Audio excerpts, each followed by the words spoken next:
I just got off my first Royal Caribbean cruise, and buckle up because it's a long one.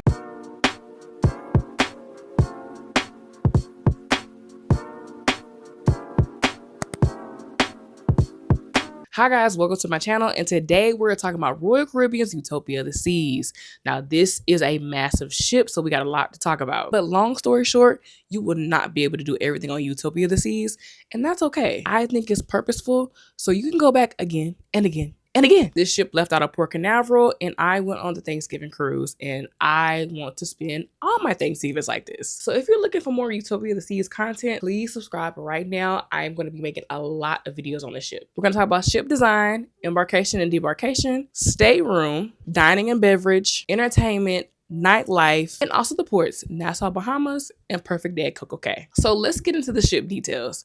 Utopia of the Seas is the world's biggest weekend cruise. They have 3 and 4 sailings max out of Port Canaveral, and that's it. And personally, that's not enough time. But again, like I said, this ship is meant for you to go on again and again and again. They have 23 bars, 21 dining options, 5 pools, 8 hot tubs, 3 water slides, 2 casinos, and so much more that can be found between deck 2 and 18. Deck 15 is the Lido deck, where you're gonna find the famous Windjammer, Splashaway Bay, the famous lime and coconut bar, the solarium, and so much more. And y'all, the solarium, I absolutely love the solarium. I wanted to live there, okay? The relaxation vibes in there, immaculate. And then you have the Royal Promenade on deck 5. The promenade is literally like a shopping mall. You're gonna find different shopping areas, but also you're gonna find the famous Sorrento's, which is the pizza place, Spotlight Karaoke, Boleros, Pesky Parrot, and so much more. Then if you go up 1 floor to deck 6, you'll find the boardwalk. And here's where you find the famous carousel, the doghouse, Playmakers, Johnny Rockets, and the Aqua Theater. And then we go to deck 8 to Central Park. There you'll find hundreds of live plants, sculptures, live music, and food as well, such as the Park Cafe, Chops Grill, and the Zoomies. When I tell y'all this ship is breathtaking, I mean by its beauty and also by how many steps you take. I took almost 50,000 steps on this cruise. No kidding, okay? So this is a cruise you better bring your walking shoes for.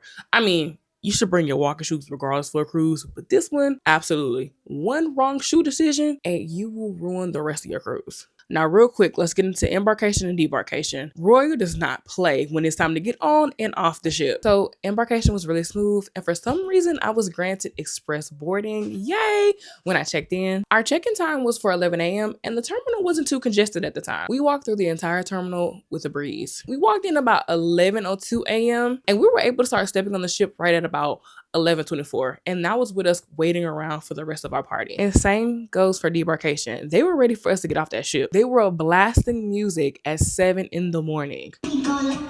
Just listen. So we had to be out our rooms by 8 a.m. and by 8:19 we were walking off the ship outside of the terminal at 8:29. When I say it's time to go, it's time to go. Now to the stateroom. So I got a guaranteed balcony for this cruise, and they placed me in an interior balcony in Central Park. Now, when I chose this guaranteed balcony, it was cheaper than the ocean view room, and that then and there told me that we're going to be an interior balcony. And I was fine with that because I wanted to experience what it's like to be in an interior balcony and if it's a good pick or not. Love the layout of the balcony room, lots of space, drawers, closets. And what I really liked about this room is there are quite a few outlets in this room. There are outlets by the dresser, and also on each lamp there's a regular outlet as well as a USB-A outlet, which there's 2 lamps in total by the beds. And when we entered our room, our beds were put together, but we did let them know that we wanted them split, and they did do it as well. And I will make a separate video just talking about the guaranteed balcony, how to do a guaranteed balcony, what's expected, pros and cons, and just an all-around review on our room in general. Now on to dining and beverages. Like I said before, there are 21 dining options aboard the ship, both included in specialty dining. And as well, there are 23 bars all over the ship, okay? There are lots of options to choose from for eating and drinking. And I did have the deluxe beverage package on the ship, which includes soda, juices, specialty coffees, teas, and alcohol as well. And you also get this cute little cup to get your refills from the Coke machines. The Windjammer. The Windjammer is not your average buffet, okay? The amount of variety and taste in there is insane, okay? I felt like I was being spoiled in the Windjammer alone. They had seafood on the first day And they had it as well on Thanksgiving, okay? Shrimp, lobster, clam, you name it, it's on the bar. And on top of that seafood with Thanksgiving, they also had steak, lobster, lamb chop. I feel like I was eating like a queen on Thanksgiving, okay? All in all, I give the Windjammer a solid 8 out of 10. I was pleasantly pleased with everything I ate. And please do not miss out on Caribbean Night. It's on the second night of the ship. Bypass main dining and go to the Windjammer for Caribbean Night. They're gonna have beef patties, chicken patties, oxtail, all of that. I missed that because I was in the main dining. So don't be like me and make sure you check out the Caribbean Night. And with that being said, on to main dining. Now for our dining, it was at 5 p.m. Now granted, that does sound early, but honestly, that is the best time to eat dinner on Utopia because all the events really start in between 6:30, 7 o'clock on down the line. And the layout of the main dining room is so beautiful. It's so classy. And the staff, 10 out of 10. 10 out of 10 of staff all across the board, all across the ship, period. The staff sung happy birthday to our crew 4 times on our cruise because everybody had a birthday in our crew. And I could not stop laughing when they said, all right, your version, when it was time to sing happy birthday, because they meant the Black people version. But all in all, it was a good time. Now, I did only spend 2 out of the 4 nights in the main dining hall. And that's because we went to Hibachi on our 3rd night. And the 4th night was Thanksgiving, which I spent in the Windjammer. So as far as the food, it was pretty good. Nothing crazy. Again, I was only in there for 2 nights. Everything was good minus the Caesar salad. Now, if you know me, you know I love a good Caesar salad, especially on a cruise. And their Caesar salad, to me, tastes like they were using the Kraft Caesar salad dressing, and I don't like the Kraft Caesar salad dressing. My personal favorites were the crab cake, coconut shrimp, royal cheesecake, and the blueberry crumble or blueberry cobbler, one of the two. Delicious. Absolutely loved it. My entrees that I had a poblano stuffed mushroom the first night because I was trying to eat light because I had literally ate at El Loco fresh like an hour before. Second night, I got the jerk seasoned pork chop with plantains, rice and peas, and that was cool. But I would have preferred to go to the Caribbean night at the buffet. But I know for next time because I'm going back to Utopia. I'm going back on Utopia, okay? Mark my words, I'm going back. Now, there's plenty other places to eat that are included. For example, the Solarium Bistro. I am going back on Utopia to see, and I'm booking solely for the Solarium, okay? I would literally go back on Utopia and spend the whole time with Solarium and be happy because between the hot tubs, the pools, and just the vibes in general, immaculate. Especially if you go in the morning. And might I add, the Solarium is the adults only area, so that makes it even better. There's bars and food. You can't pass it up. And the Solarium Bistro does serve breakfast, lunch, and dinner. But also you got places like Sorrento's, which is the famous pizza place. And this pizza place stays open till 3 in the morning. I mainly got pepperoni, but that Caribbean pizza with some ranch, 10 out of 10. Now, you will have to fight for your life to get some Parmesan if you like Parmesan on your pizza.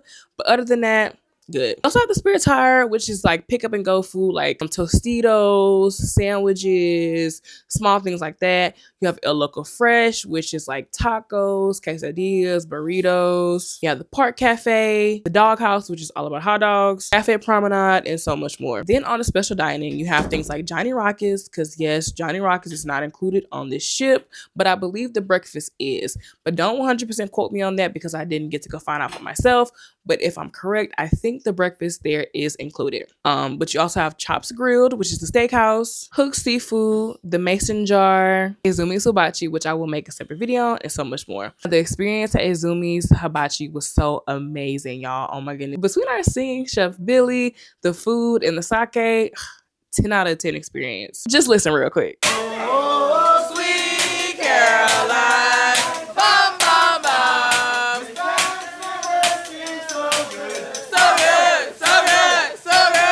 All in all, dining experience was an 8 out of 10. And I would love to go back on Utopia just for dining alone because there's so many spots that you can go eat at. But I have no complaints in that department. All right, now on to entertainment. Now, I feel like this is the reason why people book this cruise because the entertainment is nonstop on this cruise, okay? It is very loud on this cruise. There is something going on from the time you wake up to the time it's time to go to sleep. And then when I say sleep, I mean like 2, 3 in the morning. So from the DJ parties on the Lido deck, the Carnival style festival on the boardwalk, and the Wonder Hit parties in the Royal Promenade, it is something always going on. Now to the shows, the amount of production that they put in these shows, it is top tier. Okay, so you have the Aqua 82 show, and this is a water style show with dance, water, and also diving. Okay, the stage is raising and falling throughout the entire performance, and it is pretty awesome to see. Next, you have the Utopia Ice Show. Now, I did miss this, unfortunately, so please do not be like me and make sure that you go to the ice show. Now, this one, out of all things, you do need to reserve in advance for, because they will be checking for those reservations. But yes, you heard that right. There's an ice skating show right there on the seas. Next, we have the all-in Broadway shows. And y'all, when I tell y'all this is a production, it's a production. Now, it's mainly mixed up of like popular pop songs that you know, along with the dances and the props and the lights and the drones. Yes, the drones. They literally had a drone light show in the middle of the freaking production. Amazing. Honestly enjoyed it. Now, some of the singing,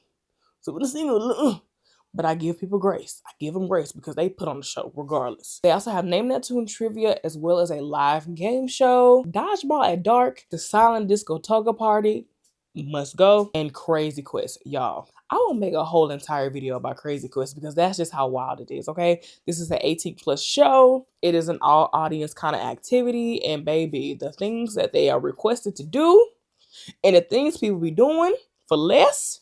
And I do have footage for my phone of this event, but I can't show it to y'all because that's how crazy. It's crazy it got. All in all the entertainment is really good. The only thing that was trash was the comedy show. And honestly, I always take comedy shows on cruises with a grain of salt because most of the time they be trash. Like, it is not the fact that it's like raunchy, it just don't be good. That's subjective, of course. And the silent disco, that is a must go. Oh my gosh, I had a time, y'all. I had a time sang my heart out. There's 2 DJs and they both did a great job. You get 3 channels.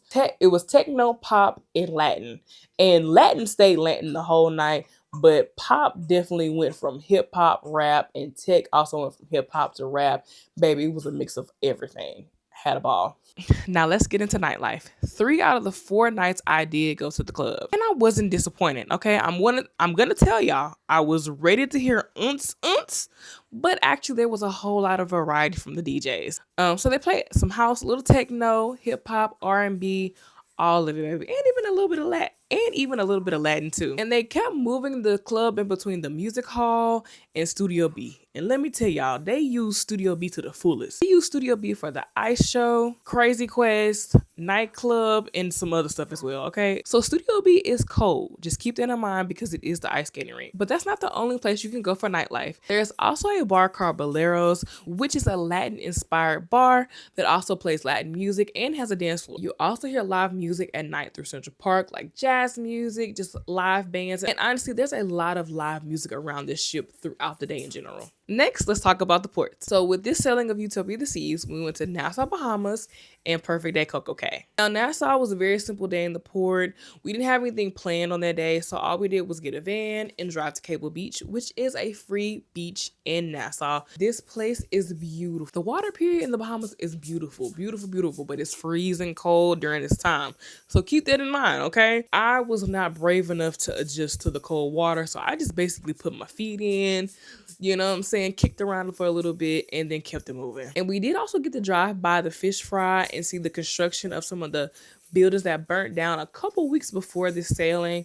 So it is still going strong, and they are getting ready to make a comeback with those restaurants. Now, Perfect Day Coco Cay. Perfect Day Coco Cay is really a great time. If you're somebody who is kind of on a budget as far as excursions and things of that nature, but you want a great beach day, Perfect Day Coco Cay is great for that. There's a lot of things that are included at Coco Cay that will make your beach day amazing. So we mainly stayed in Oasis Lagoon, which is one of the bigger pools of Perfect Day Coco Cay. And you can get to it by walking through Chill Island, which is right to the left as soon as you get into Perfect Day Coco Cay. There is a huge swim-up bar that is attached to Oasis Lagoon, and that's where we spent the whole day. Just really chill. They'll bring you their drinks to you, or you can sit poolside at that swim-up bar to get your drinks. And again, I had the deluxe beverage package, which is included and you can use on this island, which I love that.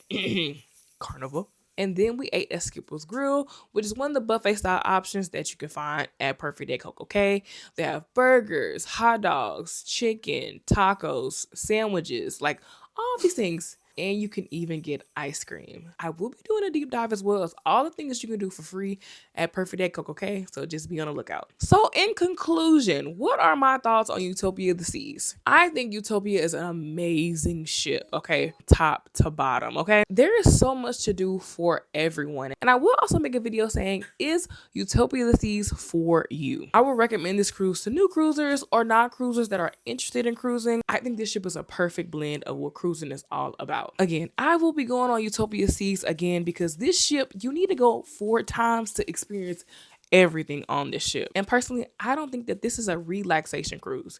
You can definitely relax on this cruise, but it is just so go, go, go. And lastly, since this was my first Royal Caribbean cruise, I do see some differences between Royal and Carnival that I would love to get into on another video. But if you are prepping to go on a cruise and you don't know what to pack, check out my 15 cruise essentials video to get prepared for your next cruise.